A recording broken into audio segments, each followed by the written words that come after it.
बिस्मिल्लाहिर्रहमानिर्रहीम। अस्सलाम वालेकुम नादरीन, आप यूट्यूब चैनल देख रहे हैं। मैं इमरान खान। मेरा अपने रब पे इतना भरोसा है ना, इतना ईमान है। जब आईएसआई ने मुझे एक छोटे से सेल में कैद किया हुआ था ना, मुझे लगता था मैं चला जाऊंगा यहाँ से। मेरी बहुत दफ़ा हालत बहुत ख़राब हो जाती थी। ये मुझे बहुत अजीबोगरीब खबरें भी सुनाते थे, मेरे घर वालों के बारे में भी। तो मुझे एक दिन एक आदमी वहाँ पे कहता है, नकाब पोश, कि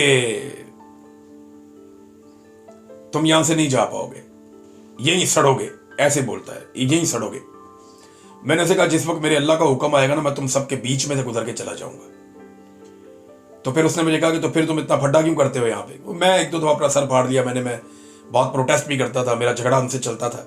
वो जो कपड़ा उन्होंने मुझे दिया पहनने के लिए ऑरेंज कलर का, वो मैंने आखिरी दिन तक नहीं पहना। बड़ी कोशिश की उन्होंने कपड़े चेंज करवाने की, मैंने कहा नहीं, वो ऑरेंज कपड़े मैंने उनसे नहीं पहने लेकर, जो सारे कैदियों को पहनाते हैं वहां पे, उस जगह पे जहां मुझे रखा था। मुझे पता है कौन सी जगह है, मैं जाऊंगा वहां पे इंशाल्लाह, जरूर एक दिन जाऊंगा। तो वो जो मुझे उसने कहा, फिर मैंने कहा जी देखिए, मैं तो अपना काम करूंगा ना, मेरा काम है जोर लगाना, कोशिश करना।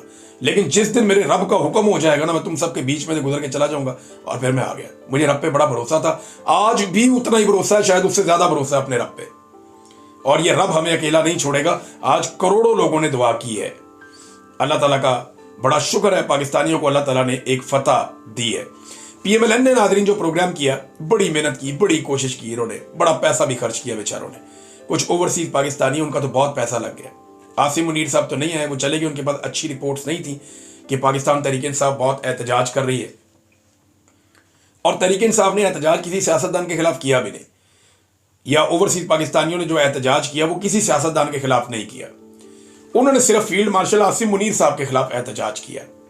उनके हाथों में जितने पोस्टर थे, वो सारे के सारे जो उन्होंने उठाए हुए थे होर्डिंग्स, उनमें आसिम मुनीर साहब थे। और उनके चेहरे के ऊपर क्रॉस ऐसे लगा हुआ था उनकी बॉडी पे, और उस पे लिखा हुआ था नो मोर डिक्टेटर, कि हमें मजीद कोई डिक्टेटर नहीं चाहिए, नो मोर एक्सटेंशन, हमें मजीद कोई एक्सटेंशन भी नहीं चाहिए। ये ओवरसीज पाकिस्तानी कर रहे थे। तो वहां से आसिम मुनीर साहब तो नहीं आए, फील्ड मार्शल साहब चले गए, गालिबन यूरोप चले गए। लेकिन शहबाज शरीफ साहब गए, कुछ और सियासतदान भी वहां पे थे। तो बड़ी मेहनत की है, बड़ी कोशिश की है। यूरोप से लोग आए, अम्बेसी से, और पाकिस्तान से कुछ लोग आए। उसके अलावा यहाँ से बहुत सारे लोगों को बड़ा लेविश खाना दिया गया और बहुत खर्चा किया गया। लेकिन एक अच्छी तादाद में लोगों को इकट्ठा करने में वो होटल के अंदर कामयाब हो गए। लेकिन हुआ ये कि पाकिस्तान तहरीक-ए-इंसाफ के लोग भी बड़ी तादाद में आ गए। उन्होंने आके होटल के चारों तरफ एहतजाज शुरू कर दिया। तो अंदर घुसने का इनको जगह ही ना मिले, तो शहबाज शरीफ वगैरह को और इनकी कंपनी को, जो जितने भी लोग थे, इन सारों को होटल के अंदर घुसाया गया फायर एग्जिट से। और इनको सिक्योरिटी देने के लिए डिफरेंट किस्म की वहां पे फोर्सेस मौजूद थी। 4 या 5 डिफरेंट किस्म की फोर्सेस जो लोग अंदर गए, उन्होंने बताया कि वहां पे मौजूद थी। और अंदर भी बहुत ज्यादा सिक्योरिटी थी कि कोई ऐसा वाकया ना हो जाए जिससे कोई नया मसला खड़ा हो जाए। बहरहाल शहबाज शरीफ साहब की अब एक इतला ये आ रही है कि अमेरिका में शायद ट्रंप से मुलाकात होगी पीर वाले दिन। ये एक बड़ा टफ काम है शहबाज शरीफ के लिए, क्योंकि डोनाल्ड ट्रंप को आप प्रेडिक्ट नहीं कर सकते, वो किसी वक्त कुछ भी कर सकता है। लेकिन चले, ये मुलाकात होती है तो फिर देखते हैं। बहरहाल ये वजीर आजम तो जाली है, मैंडेट भी जाली है, जो ये कार्रवाई करेगा वो भी जाली है। अब अगर कोई आदमी 2 नंबर तरीके से आके एक सीट पे बैठ जाए और वहां पे आप बैठ के कोई भी काम करें, तो वो काम भी जो है वो 2 नंबर आदमी ने किया ना, 1 नंबर आदमी ने तो नहीं किया। लिहाजा इसलिए हम इसके ऊपर ज्यादा डिस्कशन नहीं करते। लेकिन अमेरिका में भी ना बरतानिया की तरह एहतजाज खूब होने वाला है मेरी इतला के मुताबिक। ओवरसीज पाकिस्तानियों ने वहां अमेरिका में भी ये फैसला किया है कि जाली वजीर आजम है और इन्होंने पाकिस्तान में इंसानी हकूक की पामालियां की हैं और धज्जियां उड़ा दी हैं इंसानी हकूक की। लिहाजा इनके खिलाफ अमेरिका में वो एहतजाज जरूर करेंगे। अब उसे रोकने की कोशिश करते रहेंगे। लेट्स सी होता क्या है। अगली खबर नाजरीन ये है कि पाकिस्तानी टीम को इंडिया के साथ मैच खेलना है आज के दिन में। अब ये जो मैच है, इसके लिए पाकिस्तानी टीम को मोटिवेशनल स्पीकर, ये वो आदमी होता है जो मोटिवेशन थोड़ा सा ज़रा उठाता है, टीम को हौसला देता है, हिम्मत बंधाता है, एक ऐसे आदमी की खिदमत दी गई है। ये खबर चली, ये इनको लाल टोपी को बुलाया ना, मोटिवेशन दे इनको। अब बहुत बड़ा मोटिवेशनल स्पीकर है, बुलाएं उसको। मुफ्ती मुनीब साहब को बुला रहे हैं, हमारे दोस्त हैं जावेद चौधरी साहब, उनसे मिलवा दें, वो शायद कोई इनको मोटिवेशन दें। और भाई इनको मोटिवेशन एक ही आदमी दे सकता है। इनको ले जाओ अडियाला जेल, ये काकूल एकेडमी में जाके इनको मोटिवेशन नहीं मिलनी। इनको अडियाला जेल लेकर जाओ, वहां जो आदमी बैठा हुआ उससे मिलाओ, फिर इनको मोटिवेशन मिलेगी, वरना नहीं मिलेगी। पहले याद है मुझे, वो रमीज राजा साहब ले गए थे एक दफा टीम को इमरान खान साहब से मिलवाने, तो टीम काफी मोटिवेट हुई थी। अब हालांकि वो पहले हार के आ गए थे, लेकिन इमरान खान साहब से मिलवाया, उन्होंने काफ़ी मोटिवेट किया था अपनी टीम को। लेकिन अब अंदाज़ा करें यहाँ तक मामला पहुँच गया और इतने पतले हालात हो गए कि अब मोटिवेशनल स्पीकर की खिदमत हासिल करनी पड़ रही हैं। ये है जनाब पाकिस्तान के उस खेल की हालत जो पाकिस्तानी सबसे ज़्यादा पसंद करते हैं। नादरीन, इंजीनियर मोहम्मद अली मिर्ज़ा साहब के हवाले से उलमा इकराम के कुछ फतवे आए और अब क्लियरिटी के साथ बहुत कम उलमा जो है उन्होंने इस पर बात करना शुरू की है। दारुल इफ्ता से एक मेरे पास मौजूद है फतवा क्या, उनका एक स्टेटमेंट है, जावेद अहमद गामदी साहब का है, हाफिज सैयद मोहम्मद हैदर नकवी साहब का है, जामिया मस्जिद उस्मानिया रावलपिंडी से है, मौलाना तारिक मसूद साहब ने इसके ऊपर बात की है। ये फतावा तो नहीं है, लेकिन ये उलमा की राय है और ये अब लगातार आहिस्ता आहिस्ता आ रही है, जो ये बता रहे हैं कि इंजीनियर मोहम्मद अली मिर्ज़ा साहब ने कोई तौहीन रिसालत नहीं की, उनके साथ ज़्यादती हो रही है, मौलवी हजरात उनके साथ स्कोर सेटल कर रहे हैं, ये जुल्म है, ये गलत है।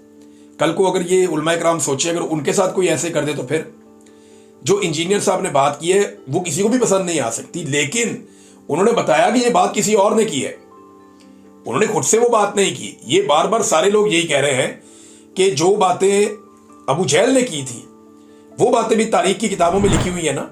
अब इंजीनियर मोहम्मद अली मिर्ज़ा साहब को टेक्निकली फंसाने की कोशिश की जा रही है, जो बड़ी सख्त ज़्यादती है। उलमा ने बोलना शुरू किया, मैंने बहुत सारे उलमा से ना वैसे ही टेलीफोन पर रब्ता किया, मैंने पूछा, मैंने कहा जी आप मुझे बताएं, मुझे थोड़ा आगाह करें, मेरा इल्म इतना ज़्यादा नहीं है, मैं दीनी इल्म में उतनी दस्तरस नहीं रखता, तो आप मुझे बताएं। तो मुझे ज़्यादातर उलमा ने, ज़्यादातर क्या 99% ने एक आधे को छोड़ के, वो जो एक आधा है ना उसने भी ये नहीं कहा कि सजाए मौत दे दो, ये कर दो, वो कर दो, उसने भी मार्जिन कोई और दिया। लेकिन ज़्यादा उलमा ने, तकरीबन सब ने मुझे ये कहा कि नहीं ये ज़्यादती हो रही। तो मैं उन सबसे गुजारिश करता हूँ, किसी का नाम नहीं लेता ना मैं किसी का नाम लूँगा, लेकिन सबसे मैं ये गुजारिश करता हूं कि अगर आपने सच बोलना है तो खुलकर बोले ना। मेरे साथ टेलीफोन पे सच बोलने का क्या फायदा, खुलकर बात करें, साफ बात करें कि भाई ये आदमी के ऊपर गुस्ताखी का गलत मुकदमा बना दिया, इसके साथ ज्यादती हो रही है। जो ज्यादती है उसको ज्यादती कहें आप, रब आपसे राजी हो जाएगा। अगर आप जुल्म को रोकने के लिए उलमा इकराम आगे नहीं आएंगे तो कौन आएगा। बहरहाल इस वक्त अली मोहम्मद अली मिर्ज़ा साहब जो है इंजीनियर साहब, उनके साथ इस वक्त तो ज्यादती हो रही, इसमें कोई दो राय नहीं है। आप सारे इख्तलाफात एक तरफ रखें, लेकिन ये गलत है जो उनके साथ हो रहा है।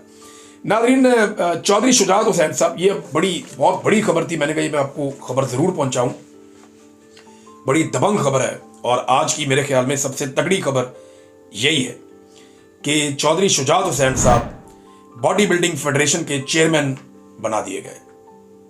अब पाकिस्तान को कोई नहीं रोक सकता, क्योंकि चौधरी शुजात हुसैन अब बॉडी बिल्डिंग फेडरेशन के चेयरमैन बन गए। मुझे लगता पता है क्या है, मुझे लगता यह है कि, और ये खबरें मीडिया पे आ रही हैं, मुझे लगता यह है कि पाकिस्तान ना जानबूझ के एक ऐसे जत्थे ने काबू कर लिया है कि अब वो पाकिस्तान का हर फील्ड में मजाक उड़ा के इंजॉय कर रहा है। क्रिकेट के अंदर पाकिस्तान की दुर्गत बना के रख दी इन्होंने। बांग्लादेश से, वेस्ट इंडीज से पाकिस्तान हार रहा है, अफगानिस्तान के साथ मैच आपके फंस रहे हैं। ये बेड़ा गर्क किया वर्ल्ड क्लास टीम का और ये शायद इंजॉय कर रहे हैं इसको।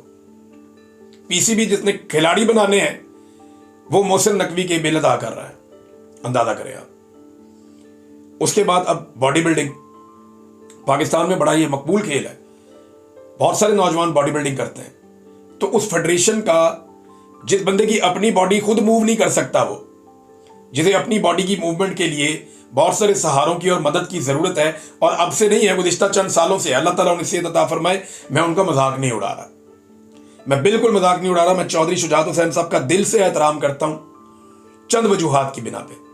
उनमें बहुत सारी खसूसियात भी हैं जहाँ खराबियाँ होती हैं इंसानों में।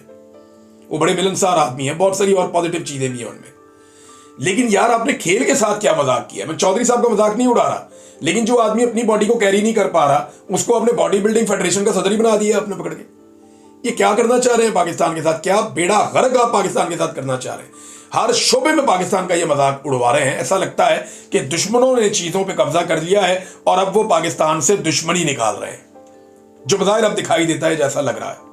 वेरी अनफॉर्चुनेट, बड़ी तकलीफ दे बात है ये। नाज़रीन, एक और चीज़ मैं आखिर में आपको आज बताऊं, आज आप शाम को हमारी टेलीथॉन ज़रूर देखिएगा। आज शाम पाकिस्तान टाइम के मुताबिक 7 बजे के करीब हम इसका आगाज करेंगे। बहुत सारे एक्सपर्ट और बहुत सारे लोग हमारे साथ मौजूद होंगे। हम उसमें क्रिकेट पे भी बात करेंगे, टेलीथॉन है तो हमें सैलाब मुतासरीन की मदद करनी है, मिशन नूर पे भी बात करेंगे, क्रिकेट पे भी बात करेंगे, पाकिस्तान के हालात हाजरा के मामलात पे भी बात करेंगे, और टेलीथॉन में हमारी फंड रेजिंग भी जारी रहेगी ताकि मैक्सिमम किसानों तक और गरीबों तक मदद पहुंच सके। अब तक के लिए इतना ही। अपना ख्याल रखिएगा, अपने चैनल का भी। अल्लाह हाफ़िज़।